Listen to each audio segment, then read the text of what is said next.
crops. So there's associated animal sacrifices. So it's pretty cool to see in person. It gives you a bit more idea of the island and the culture itself.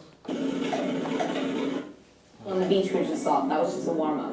Now we're on a much bigger Pasola field, loads more people. So they just announced something, I'm not sure what they were saying, but I think that means the real Pasola battle is about to begin. And as far as I understand it, it's not going to end until someone's either on the ground bleeding or there's total chaos.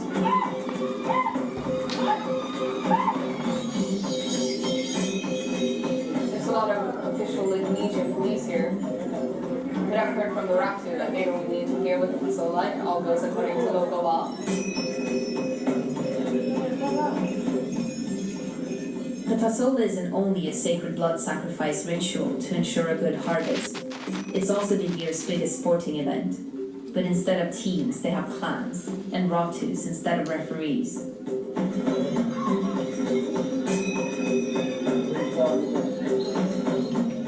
Once a warrior leaves his clan and starts riding into the field, he's free game. Anyone can target him, even when he has his back turned. Spears are just flying everywhere.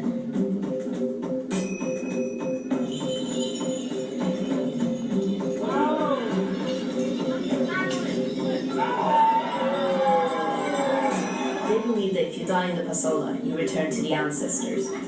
A bit like how the Vikings have Valhalla to look forward to if they died in battle.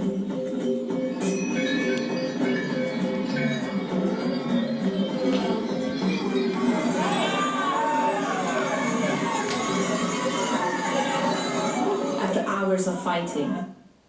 So it's pretty nuts kind of stuff. They believe pretty strongly in it. It's a big part of their culture.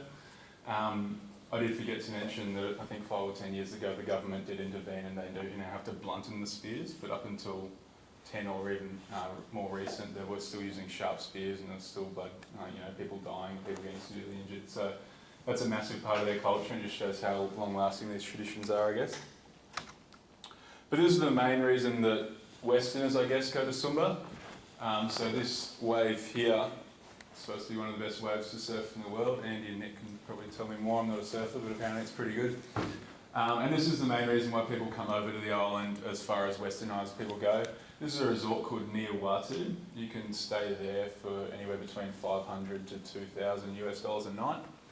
And this is an example of what you'll be living in, and you can get access to this wave. If you want to surf the wave, you have to pay $100 per day to surf the wave and register, and they restrict it to 10 people. And there's people out on jet skis to stop you from surfing it. So this is kind of the big tourist economy of the island. It's kind of like what Bali was about 50 years ago, I guess is how you describe it. It's very, very primitive still, but this is starting to pop up more and more. And there's a conversation for another day as whether that's a good thing or not. So just a few kilometres from the resort is where photos like this are taken. This is a photo from when Andy and the rest of the guys went in 2014.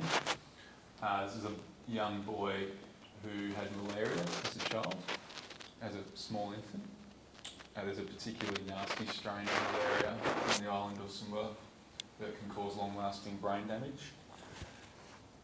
Malaria is extremely prevalent on the island, and this poor boy was unlucky enough to have a really bad reaction to the malaria he had, and it left him with permanent intellectual disability. The problem is that his parents still need to work to look after themselves, to kind of have enough to live, look after the rest of the family. They need to go out and work in the fields. So if he wasn't looked after, if there's no one to look after him, he's going to run away. He's got no idea about living at home. There's no daycares in Sumba. There's no Department of Child Services. There's no one to look after him, basically. And my understanding is that the best way they could come up with to try and stop this poor boy running away and ending up dying in the bush somewhere is to build this kind of restraint for him to keep him in the village during the day while they have to go out and work. So that's just a picture to really put in perspective just how poor this island is. I've told you all the good things about it and the beautiful things, but there is a real underlying problem, and this is happening just a few kilometres from this resort where people pay $2,000 a night to stay. and just up off the coast of Australia. So you can never imagine anything like that happening in Australia. There's just some stats to hit home. So this is from about 2007, I think, but 20% of children on Sumba either die or become brain damaged before the age of 10 due to malaria. The big take home from that is malaria is a preventable illness. If you avoid the mosquitoes and wipe away the infection, you can avoid getting malaria. There's no malaria in Australia, even though we have mosquitoes. It's something that can be eradicated, but 20% of children back in 2007 were dying or becoming brain damaged. That's ridiculous considering it's just off Australia. Lamboy Barat is a specific area that our project is targeting, and these are some stats from last year. There's 8,500 people, of which 1,300 are under 5, so massive birth rate. The parents are having a lot of children as a very young population. It's 25 kilometres to the health centre. You might think that's a half-hour drive, but let me tell you, being in the terrain there, if you've got access to a car or if you've got access to a motorbike, it's an hour's drive. They don't have access to cars and motorbikes. They need to walk for a day. If they wanted to get a motorbike, there's motorbike taxis, and it would cost them 2 days' work to get the motorbike taxi to go to the health clinic, which is the equivalent of like a GP for us. In 1 year, there was 500 incidents of diarrhoea in kids under 5. There's only 1,300 kids under 5, so it's over a third. And 823 instances of malaria were recorded in this community in over 2013-14. And I'll come back to that a bit. So why does this particular island that's so close to Australia have so much health problems, even compared to the rest of Indonesia relatively? And there's a few different factors, but has anyone here with a small audience worked in third world aid or charity work before at all? Don't be shy if anyone has. Yeah? Where do you at? Borneo. Borneo? Was there anything in particular that you know from Borneo that was kind of a big challenge in delivering healthcare or delivering the kind of aid that you wanted to give? Well, we were trekking through the jungle, so we were in really remote areas. Yeah. Probably the hardest thing was they just didn't have access to anything.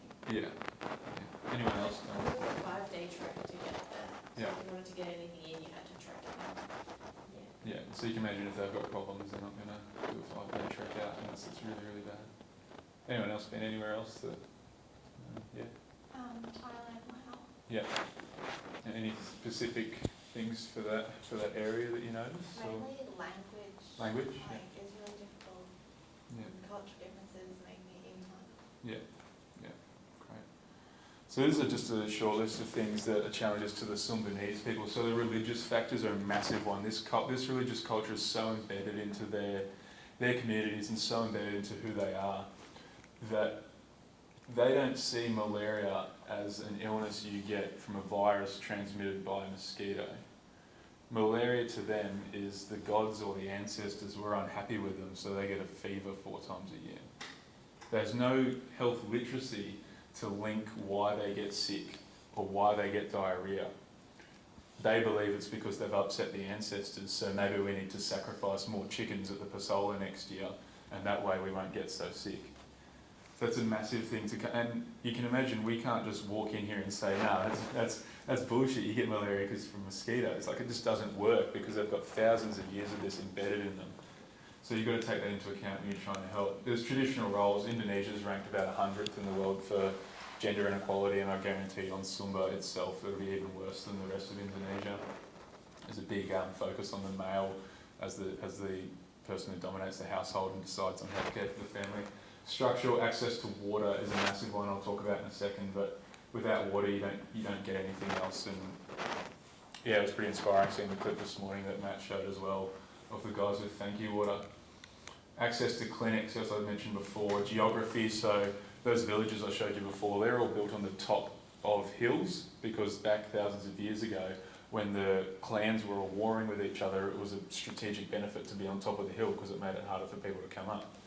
But now they're stuck on top of a hill, so if they need anything to help them to get up there or down, it's kind of gone the other way and had the opposite effect. Financial, obviously they're extremely poor. So I put this here because the buffaloes are on the top of the animal hierarchy in the Sumbanese community.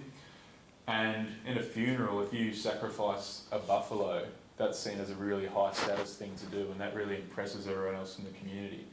The problem is they might spend a month's worth of their income on a buffalo to sacrifice at a funeral because it's seen as the big thing to do in terms of culture, instead of spending that month's worth of wage on the kids' education or on food or on water. This is a photo from the recent trip I went on in June. This is a boy we just ran into at one of the schools. He's got this festering wound on his knee, full of dead tissue and debridement, and he's been taking drops and leaves from people in the community trying to help him out. But the matter of fact is, without getting medical, he's got a bunch of dead tissue on there that's just not going to be fixed by antibiotics or by medicines. He needs it to be surgically debrided. But there's no one around to tell him that, and even if he did, he's not going to walk 25 kilometres on that leg to get it fixed. So what do? Some of the challenges. This is a guy who is a massive role model for me. We talked, well, today's have been about leadership, and I've heard different people talk about mentors and role models and looking up to people. This is a guy who's a particular role model for me based on the fact that we share some common interests, we share some career goals and things like that. But what I want, I guess, to pass on to you guys is it's really important to try and find some role models who you can look up to, no matter what it is, no matter just in service like this or career-wise. But I guess one big thing I've learned from this project over the years is it doesn't have to be a specific one-on-one mentor who you have a really deep personal relationship with. And I know some of the uni programs try and get you to meet a mentor for coffee or something like that. But if you can pick a role model who you might only meet once or twice, and it doesn't have to be someone in a senior position, it can be like a peer or something like that, who you can take something from, that's what I think is really important. That's something I've definitely done with this guy. So it's Dr. Stephen Nolan. He's a respiratory and intensive care specialist doctor from Sydney. He does a whole bunch of other things. He runs a few intensive cares in different hospitals and is involved in a whole bunch of advisory committees, and very, very successful personally. And he went over to the island of Sumba a number of years ago and stayed at that Niawatu resort I showed you to go on a surfing holiday with his kids. And he walked out of that resort and saw, like the photo I showed you, these devastating effects of malaria and diarrhea and not having clean water just a few kilometres from that resort. And he said that wasn't good enough, and he took a stand. So he was proactive, and he said, what can I do to fix this? And over the last 7-8 years, he started his own charity called the Sumba Foundation. And he worked with a variety of different stakeholders and has put wells in the communities all around that area of Lamboya, Barat, where we work. So just in 7 years, he's had a dramatic effect, and it's a big story that could take an hour to talk about itself, but he's changed the way these communities operate. Because now, and that was kind of touched on this morning, that prior to all this work, to get water, these kids and these families would need to walk kilometres and kilometres to the dirty well to get this dirty water. And as a result, they couldn't do anything else because their day was spent walking 3 hours to get water and 3 hours walking back. Now that they've got water close to their communities because of these wells, the kids suddenly have dam free so they can go to school, and the kids get an education, which lifts their health outcomes. The parents and the other community members have time free to do different things which can build income for the community. So I guess what I'm trying to get at is water was the starting point that we really needed to build off, and without that water you can't build off anything else. So there's no good dropping a whole bunch of food or a whole bunch of medicines off to a community if you don't have clean water, because without that clean water they can't build anything off. The rest of the other stuff that the Sumba Foundation did was this malaria training centre with a bunch of different stakeholders. This is under the direction of Klaus Bo, who's a world malaria expert who lives half the year on Sumba because he's so dedicated to eradicating the malaria there. And they train up local Sumbanese and Indonesian people to World Health Organization standards to diagnose and treat malaria. And this has been a major fact in turning the tide against malaria in this community, is training up local people to diagnose and treat it in local communities where they know the culture and where they can have the most impact. So this is all work that was kind of done before we got there and set the scene. And then at the start of last year, the Sumba Foundation that Steve Nolan started was merged with SurfAid, who are a multinational kind of NGO. And this is kind of their whole idea, is supporting positive change. And the big thing I took out of that is ensuring local ownership so the changes can be sustained. And I guess that's why what kind of introduced you to the culture of the island and things like that, because it is so important to ensure local ownership so those changes can be sustained. there's no good coming in and dropping off a whole bunch of stuff and coming in for a quick one-off kind of $10,000 donation and leave that there if the community doesn't buy in and doesn't keep those changes going over a long period of time. This is the team of Survey who we met recently. These guys are hugely qualified individuals, masters of public health in Indonesia, things like that, who live in the community to affect that change. And so it came back to, we started with a group of about 10 of us students, and we got together and we had to ask ourselves these questions of, we know all this good work's been going on the ground, but what can we specifically do to help? And how can we make an actual difference? And what do we have to offer?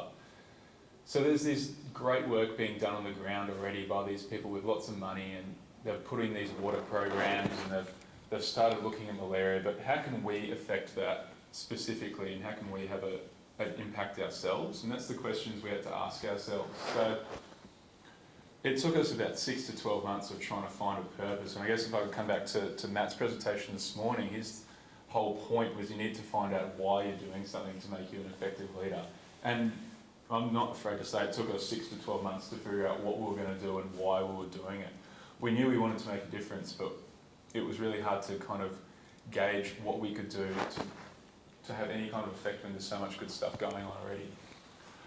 But we knew we needed to get over to the island and have a look at it on the ground to see how we could do our best work, and that was something that we needed to plan for. But we started fundraising, and has anyone been involved in community fundraising projects? Anyone here? It sucks. It's really hard work.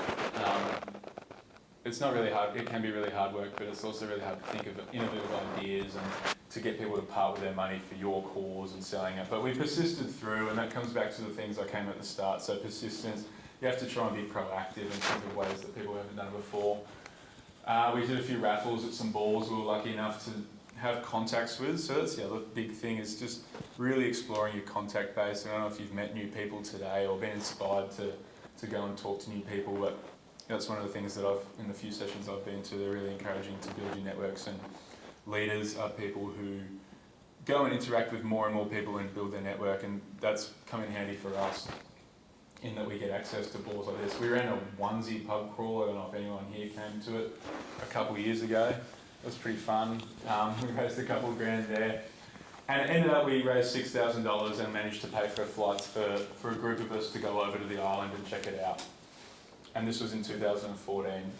And we decided to put those $6,000 to get the most bang for our buck towards malaria nets, which is this really, really cost-effective solution to decreasing the burden of malaria. So this is some photos of us distributing the nets in that trip in 2014.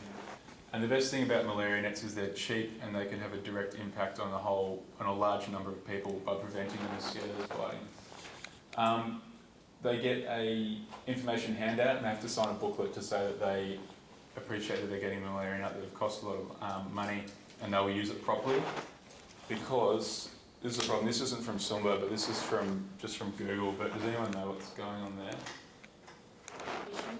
Yeah, so people use the malaria nets for fishing. Because if you don't come back to the main problem is they don't have food, or you don't educate them on what these nets are used for and why they're so important, they're just going to see a free net that they can use to go and catch fish. So in Sumba, in idea with the whole sustainable change and things like that, the communities have to be really educated and accept that they will use these nets properly. I think they're GPS tracked as well. Is that right? So when the team goes back and checks on how the nets are going, they can see if they're still being used in the community or if they've been taken off to use purposes like this. And it's all about getting that community buy-in, because without it, you're not going to affect the change long term. But what happened was this: we came back and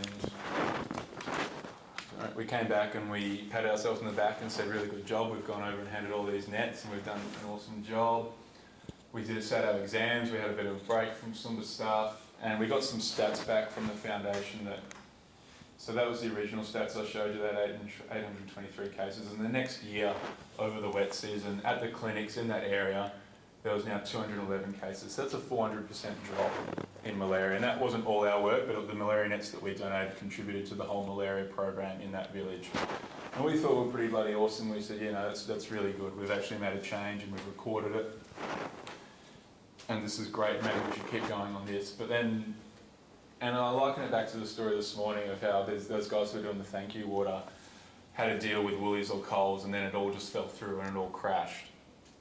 And so what we found out was that this big organisation called the Global Fund, which has tens of millions of dollars to target malaria, AIDS, HIV, tuberculosis, decided to cover the entire island of Sumba with malaria nets, which is great for the people of Sumba, but it kind of rendered, and it was great, and they did it. They covered the whole island. Not just our little district, but the whole island got covered with nets, and they had thousands and millions of dollars to do this, which is awesome. But it kind of rendered our whole project in the last 6 months that we've done, made it a real tiny drop in the ocean. So I guess we could have approached it two ways from there. We could have gone, oh, well, you know, what do we do now? Do we just help out and keep raising $6,000 for 1,000 malaria nets? Or do we try something else and try a different approach? And we had to sit down and think it through. And I think this is really, and this comes back to the persistence thing that I talked about earlier. And you really do have to be persistent with this kind of stuff if you really want to see effectual change. And that's what we're all about. We're not about just doing a one-off drop in the ocean or a one-off drop in malaria nets. We want to see long-term change on this island and long-term health outcomes. So we really had to sit down and think, okay, we need a new project to do because this is great, but how else can we help? And so we met students and future doctors. Future doctors all use Google. I hate to break it to you, but if you go in there, it's going to Google it, because that's what we did. And we looked at the stats, and this is just the biggest killers of children under 5 worldwide. Diarrhea, 35%, respiratory illnesses, 32%, malaria, AIDS, and other. But diarrheal, 30%, and if you remember, I went back to the stats I showed at the start, 1/3 of the children in this area had had diarrhea illnesses recently. Interventions at work, we looked that up. Sustaining long-term change, innovative demand creation, so you need to get the community involved, we knew that. Water, sanitation and hygiene interventions, including access to and use of safe water. Well, they've got the access access to and the use of safe drinking water because of all the work that had been done before us and getting the wells there. So where we thought we could come in is promotion of these key hygiene practices. So just because they've got water there, they don't wash their hands when they go to the toilet. They don't wash their hands when they're producing food or cutting up the animals. There's no culture of washing their hands at all. And we found these stats that consistently over different countries and different communities with different interventions, if you can make children and adults wash their hands at those key times of using the bathroom and preparing food, there's a 30 to 50% reduction in acute diarrhea illnesses. 30 to 50% reduction, and 35% of deaths under 5 in the developing world from diarrhea illnesses. You can just imagine what kind of impact that can have. So again, we're still talking low key. We're still focusing on that little community because that's what we can do. We're only 8 or 10 students with very limited time. We're not a big multi-million dollar organisation, but we're using this knowledge that's out there of what works and implementing that in our small area. And so we had a lot of meetings, and we said, how can we put all this together? And we ended up coming with the idea. And the best thing that happened to us, I think, was a few things. But we got some new members on board, and we had a new kind of rejuvenation of ideas. We got a bit stale working with the same people for a long time. And getting a few new members in with some fresh ideas, I think, really, really helped us. And I went to a really good presentation of Damon's today where he said that leadership is kind of stepping up and stepping back. So you've got to know when to stand up and take the lead and come up with and push your idea, and you need to step back when someone else has a great idea or when someone else can do the best job. And we had a really good group dynamic at that time of coming up with the idea. We came up with the idea of doing a children's book. Something so simple to teach these kids how to wash their hands, something that can be implemented in the schools over there, and something that'll work and that'll have a demonstrable impact, something that's not being done already. We're only 8 or 10 students with limited funds and limited fundraising capacity. We're not going to be able to build wells on the ground there. We're not going to be able to distribute thousands of malaria nets. But this is an innovative idea that we came up with that can get backing, and we just need to show that it works. So this is the book we came up with. We had a meeting, we went out for a dinner meeting.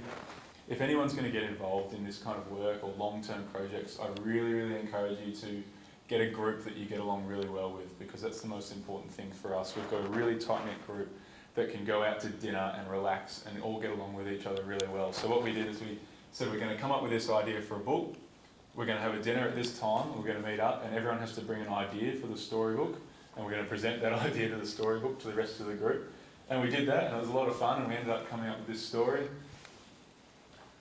which teaches the kids to wash their hands. It's simple as that. It's not changing the world. It's just a book written for that community in their language that is relevant to their culture, that's going to encourage them to wash their hands and hopefully have a really meaningful impact on the diarrhea and other illnesses. It's not easy. So to come up with a book, you have to come up with a story, you have to come up with the characters. It's really something that was a bit out of my expertise, and that's when I need to take a step back and encourage people who are really good at that kind of stuff to do that. But what we did need is all the pieces coming together. We needed an illustrator, we needed a publisher, we needed someone to translate it for us. And this is when all the kind of networks that you've developed over the years may come in handy. So someone in the group said, hey, I know someone who does some really cool artwork for children's books, why don't I give them a call?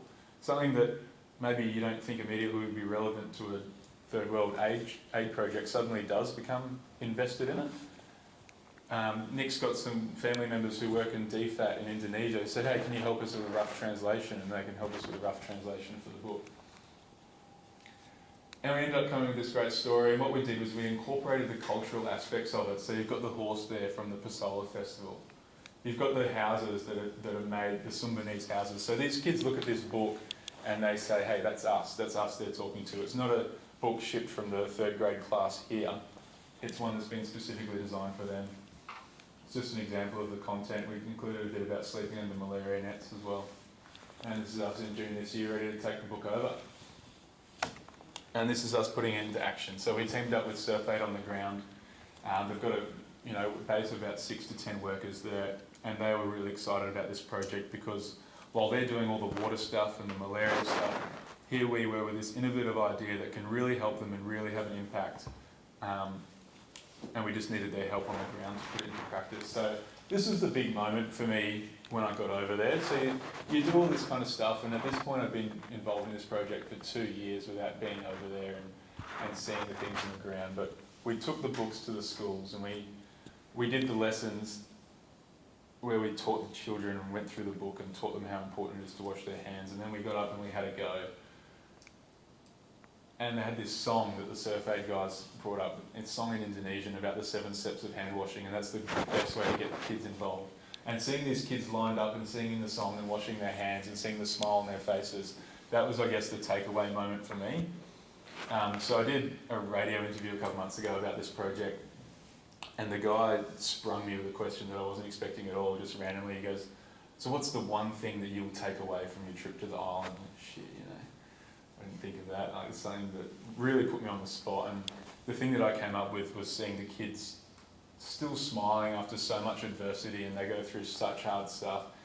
They've got no idea how good we have it here. All they know is what their life is like. But they're still smiling every day at the schools. They're still smiling in every photo you take of them. And I asked these guys when I got back, I said, I've got to ask this question on radio, what do you guys think? And it was the same thing. Everyone else in the project who had been to the island had the same takeaway message, was that these kids are so happy despite that they've got nothing. And I think that all comes back to perspective that I was trying to talk before.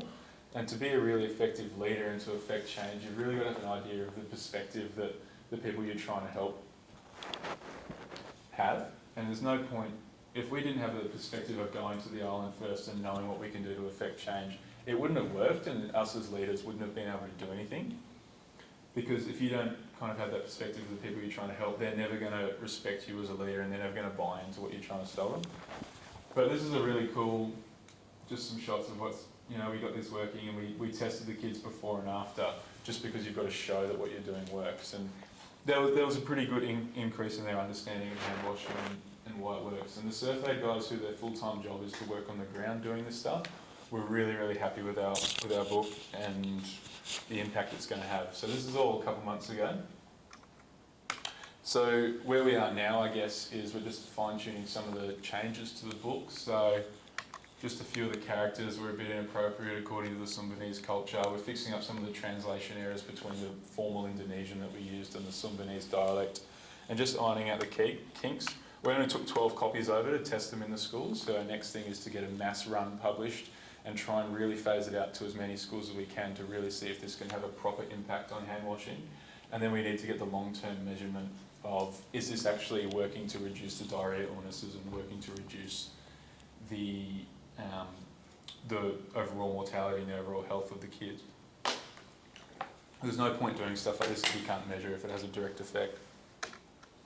And this is kind of just thinking about what I've learned from the project and learning what I've learned over the last 2 years, and from not just doing this but from other people as well. This is the kind of pictorial diagram I came up with, I guess. So that's me in 2011 having a beer in Bali.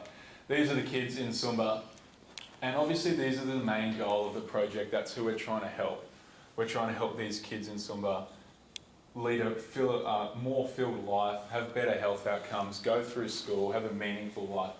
That's the end goal. But I also get a hell of a lot out of doing this project like this. I've learned a hell of a lot about myself as a leader. I've learned a hell of a lot about how to work with people, not just in the terms of a service of leadership, but working in a group with people like this, working with, say you're trying to get someone to donate something to a raffle, trying to get a discount price on illustrations for a book, trying to sell your idea to someone to get them to give you money. All of this stuff is skills that I would never have learned if I didn't get involved in this. So I guess what I'm trying to say is, while the end goal is to help these kids here, when you want to do something through service, which I'd highly recommend anyone does anything through service, is you do definitely get some benefits out of it yourself. And it's not selfish of you to say, I'm doing this to get benefits for it myself, because there's still going to be an end goal there. So I guess another way to put that is when I was going into medical school, you get the question, why do you want to do medicine? Why do you want to be a doctor? And you have to give the answer of, I want to help people. I want to have a meaningful impact on people's lives. But at the same time, the reason I got into medicine is so I can have a long and fulfilling career, a variety in my job where I'll never get bored, something I'm passionate about, something I'm always learning. That's all stuff that's completely to do with me. It's nothing to do with the patients that I'll be treating. But it's good to be aware of what you want to get out of things as well, and it helps you become a better leader. Because if I wasn't aware of that kind of thing in myself, I wouldn't be able to help these other people. And if I wasn't aware of why I love medicine and getting into the career so much, it means I wouldn't be able to help those patients that I'm going to be working with. And I mean, it comes back to today, we're all here and come to this student leadership conference, and everyone's got their own reasons for coming. So whether that be you just want to get it as a notch on your resume, or you're really, really, truly interested in becoming a leader yourself, no matter what it is, you're going to learn something about yourself. And what I'd encourage you to do is take all that stuff you learn about yourself and apply it to other people and give that back to other people, and find a way to use all the things that you learn to have a positive impact on other people's lives. Because when you help people like this, or when you help whoever it is you go out and help, or it comes back to you as well, and then you can share it with your peers as well. So I've learned a hell of a lot from working with these peers and these role models such as Steve, and they've learned a lot from working with me, I hope. And it's just this big triangle of everyone benefits when you are just aware of what's going on. So really take a minute to reflect on the kind of things, I don't know what leadership you might be involved in, what kind of service you might be involved in. Anything you do service-wise comes back to the same principles of you get something out of it yourself and the people you're helping get out. Whether that's a third world charity thing, whether that's volunteering for your local sports club, whether that's volunteering to help out in a conference like this, whether it's going to the aged care people's home and helping out there, they're getting something out of it, but also have a think about what you can get out of it, and just the reciprocal benefits keeps going. It comes back to the 4 kind of things I think about. So persistence, we've faced a hell of a lot of hurdles, but we always find a way to come back and think, why are we doing this, and what really drives us to keep going? And you've got to keep finding a way, and that's what I think good leaders do. And you've heard countless examples of that today. Perspective, you really need a perspective of who you're trying to help before you can help them. Whether that's going to be a mentor in your future careers, whether that's when you're looking for people to help you. If you think about the good leaders that, or good mentors that you've had, they understand how they can help you, and they understand what you're going through. And I think that's a big thing that I've learned from doing something like this. People's massive. If you can't get along with people, you're never going to succeed in any aspect of life. So medicine, everyone asks me, you know, you want to do surgery, how are you going to get on the program? It's so much hard work, you're going to have to do so much as a resume. How do you get into the interview for med school? That's just my life of medical school, but if you can get along with people, you can just tick all these boxes easily and fair enough. If you want to do aid work like this, you have to understand to get along with people, because that's the only way stuff's going to get done, is by getting people to buy in with you. In any career, any kind of field that you go into, it's going to rely on interacting with other people. And if there's one skill you can get out of leadership, it's how to interact with other people, how to make sure you bring people along with you on your journey. And being proactive is something that I've really learned a lot about in the last couple of years. So, for example, when we were going through trying to find out fundraising ways for this project, we were looking online for grants from the Student Guild and things like that, and I stumbled upon funding to go to a conference for a student. Any conference you want, just give us a reason as to why it will enhance your benefit to the Griffith community. And I saw a conference I wanted to go to in Melbourne for emergency medicine, and I thought, oh, why not, I'll submit it.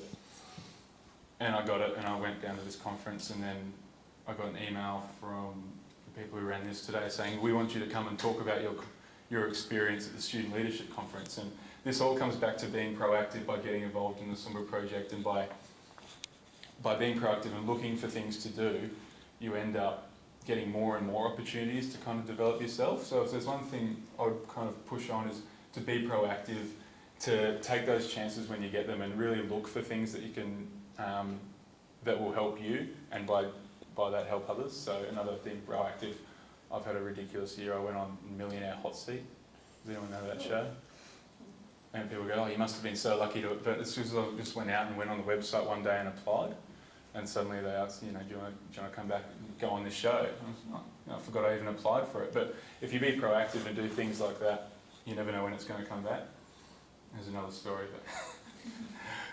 But a couple of months ago, I saw something on Facebook for a competition for Spectacle Wearer of the Year. And I said, oh yeah, I'll enter that as a bit of a joke.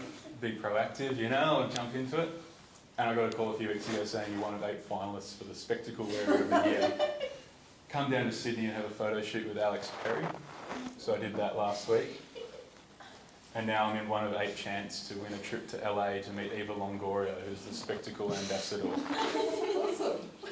And so that's just an example of seeing something and going, oh yeah, why don't I do that? And then end up being, who knows what can happen if you be proactive and you just do something. The funding, I got to go to the conference in Melbourne. I went to a talk on trauma medicine by a really engaging speaker, and it really piqued my interest in trauma medicine. I went up to the guy at the end. I don't normally do that. I'm not normally the guy who lectures who goes up and talks to the lecturer at the end, but the guy really sold trauma medicine. He said it's a really great thing to do. And I said, oh, I might want to do that in my elective. And I went up and asked him at the end, how would I go about organising that? And he ended up giving me a contact for someone, and I had the most amazing elective in trauma medicine for 7 weeks in Newcastle, just because I thought, hey, maybe I'll go up and ask this guy if he could help me at all. So that's the big thing I've taken out. It's something that's been exacerbated by the last 2 years working this project, but just in general, if you can be proactive and just go, if you see something you want to do or get involved in, just give it a go and just do it. I mean, you're all proactive people just by signing up to come here today and learn a bit about yourselves, but that's one thing I've really taken away from the last couple of years working with this. That's all I've got. I've got a dry mouth, but thanks for coming. Any questions?